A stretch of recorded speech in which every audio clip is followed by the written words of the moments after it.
In the heart of Ibadan, a bustling city filled with markets and whispers of old traditions, lived a young lady named Ada.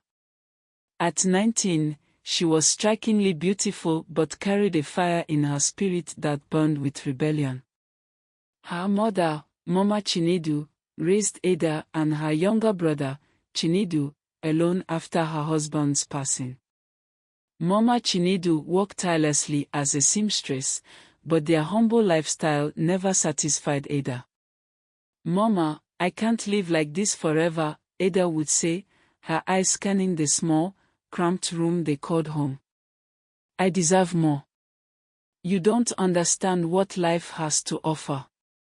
Mama Chinedu, her hands worn from years of work, would sigh. "Ada, contentment is the key to happiness. Wealth gained without honor leads to ruin." But Ada refused to listen. She began sneaking out, mingling with older, wealthy men who promised her a life of glamour and ease. They bought her fine clothes, expensive perfumes, and took her to places she had only dreamed of. With each gift, Ada felt further removed from the life of hardship she despised. Her mother's warnings grew more desperate. "Ada, these men don't love you. They will leave you broken." Ada laughed. "Mama, love is overrated. Money is what matters." But one day, the life she had built on illusions came crashing down. Ada found out she was pregnant.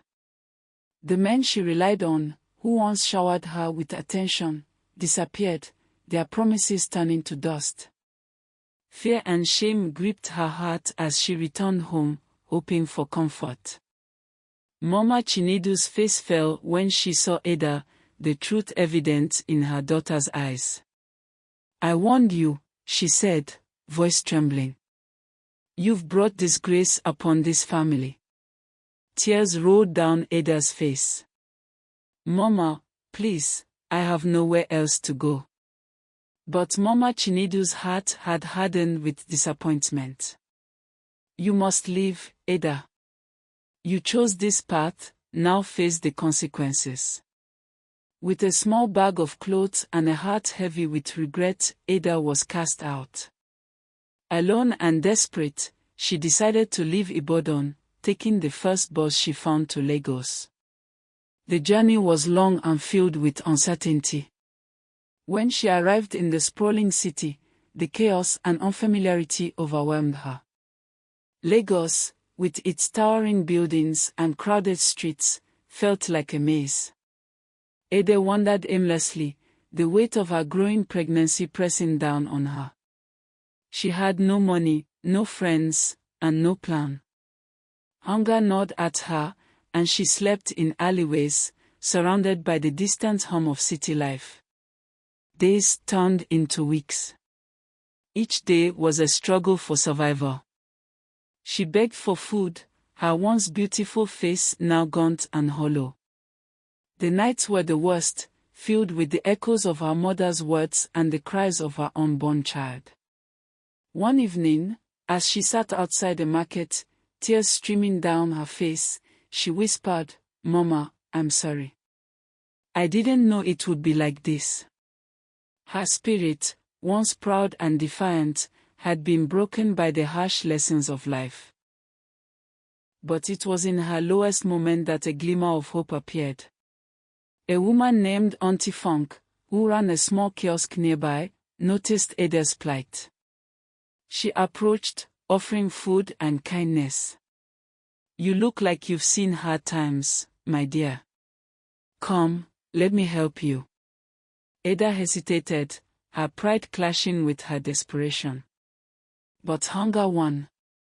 She accepted the help, not knowing that this encounter would be the first step in her journey of redemption. Auntie Funk led Ada to her small kiosk, a modest wooden structure packed with goods. The aroma of fried puff-puff and akara filled the air, a smell that reminded Ada of simpler, happier times. She sat on a stool, clutching the food Auntie Funk handed her, tears silently streaming down her face. Eat, child, Auntie Fong said gently. You look like you've been through a storm. As Ada ate, she opened up, sharing fragments of her story. Auntie Fong listened without judgment. Everyone makes mistakes, she finally said. What matters is what you do next. That night, Auntie Fong offered Ada a place to stay, a small room behind her kiosk. It wasn't much, but it was more than Ada had seen in weeks. In return, Ada began helping at the kiosk, waking early to set up, learning to make puff-puff and akra, and attending to customers. The work was hard, the hours long, but for the first time, she felt a sense of purpose. Weeks turned into months. The city that once seemed so cruel slowly became familiar. Ada's belly grew, and so did her determination. She often thought of her mother, guilt gnawing at her. She longed to return home, to make amends, but fear held her back. One evening, as Ada was closing the kiosk, a man approached. Tall and soft-spoken, he introduced himself as Emeka, a young carpenter who rented a workshop nearby. I've seen you working here, he said with a smile.